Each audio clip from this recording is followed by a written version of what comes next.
মা বেটা ছিল না, ওরা উত্তর নন্দীগ্রামের লোক 21-এ দিয়েছে, আবার 25-এ মে দেবে। কোনো জিনিসই লুকানো ছিল না, উনি সবটাই জানতেন। আর মিথ্যা কথার মাস্টার উনি। ওকে রাষ্ট্রপতি পুরস্কার শুধু নয়, আমরা নোবেল প্রাইজ দিতে বলবো। সিবিআই কাছে যা প্রমাণ আছে সে প্রমাণ তো বেরোবে, সব তো দাখিল হবে।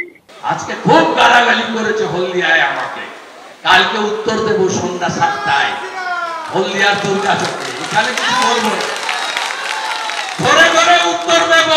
এই 26,000 ছেলে মেয়ে মুখ খুলছে না, পাঁচে সত্যিটা বেরিয়ে পড়ে।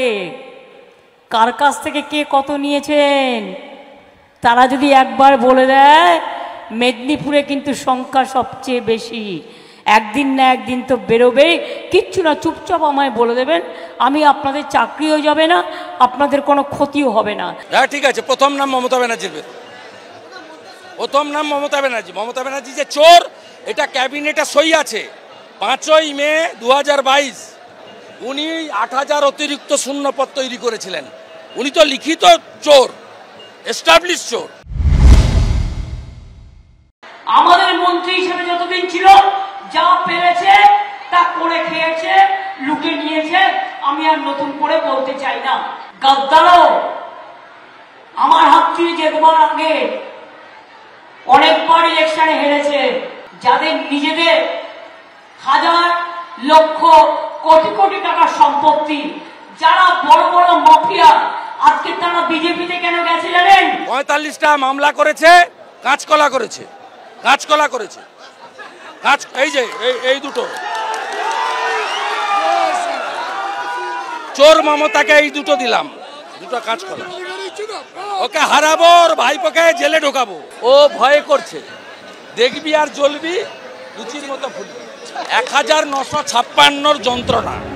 এসএসসি নিয়োগ দুর্নীতি মামলায় 16 জুলাই পর্যন্ত আপাতত 25,753 জনের চাকরি বহাল রেখেছে সুপ্রিম কোর্ট। কিন্তু এত বড় দুর্নীতির দায় কার? কোটি কোটি টাকায় চাকরি বিক্রির মাথায় কে কে রয়েছে?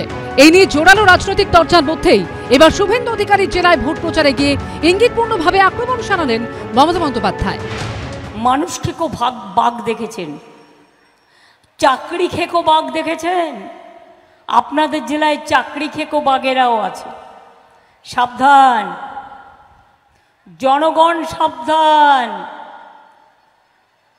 চাকরি খেকো বাঘেদের অবদান, বোমা ফাটাবে, চাকরি খাবে, আর বড় বড় কথা বলবে।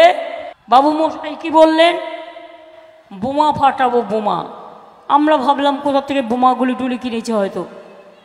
বোমা বলে কিনা 26,000 ছেলে মেয়ের চাকরি ছাঁটাই। শুনুন, অন্যের ঘর ভাঙলে নিজের ঘরও কিন্তু ভাঙে, এটা মাথায় রাখবেন।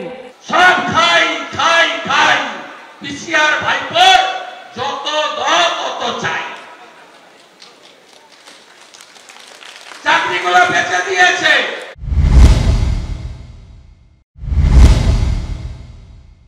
মমতা ব্যানার্জি আজকে বলেছেন শুভেন্দু অধিকারী মন্ত্রিসভায় থেকে লুটেপুটে খেয়েছে। সেই মন্ত্রিসভার মাথায় ছিলেন মমতা ব্যানার্জি, তিনি কোনো অ্যাকশন নেননি কেন? কিন্তু যৌথ দায়িত্ব। মমতা ব্যানার্জির সঙ্গে থাকলে লুটেপুটে খাওয়া অ্যালাউড, সঙ্গে না থাকলে লুটেপুটে খেতে পারবে না। অর্থাৎ লুট করে যা খাবে সব মমতার বাহিনীকে খেতে হবে, এই মনোভাবটা মমতা ব্যানার্জির কথাতে স্পষ্ট, কোনো সন্দেহ নেই। মমতা ব্যানার্জিও লুটেপুটে খেয়েছে, শুভেন্দু অধিকারীও লুটেপুটে খেয়েছে। আমরা দুইয়ের বিরোধী। এদিকে এসএসসি নিয়োগ দুর্নীতি মামলায় অযোগ্য চাকরি প্রাপকদের খোঁজ শুরু করেছে সিবিআই। কেন্দ্রীয় এজেন্সি সূত্রে খবর, ইতিমধ্যেই 2,500-এর বেশি নামের তালিকা তৈরি করা হয়েছে। জেলা ভিত্তিক তালিকা তৈরি করে ধাপে ধাপে সন্দেহভাজনদের তলব করা হচ্ছে। সিবিআই সূত্রে খবর, অযোগ্য চাকরি প্রাপকদের মধ্যে ইতিমধ্যেই 200 জনকে জিজ্ঞাসাবাদ করা হয়েছে। বৃহস্পতিবার নিজাম প্যালেসে জিজ্ঞাসাবাদ করা হয় 25 জনকে। শিবাশিস মৌলিক, জয়ন্ত পাল ও প্রকাশ সিনহার রিপোর্ট, এবিপি আনন্দ।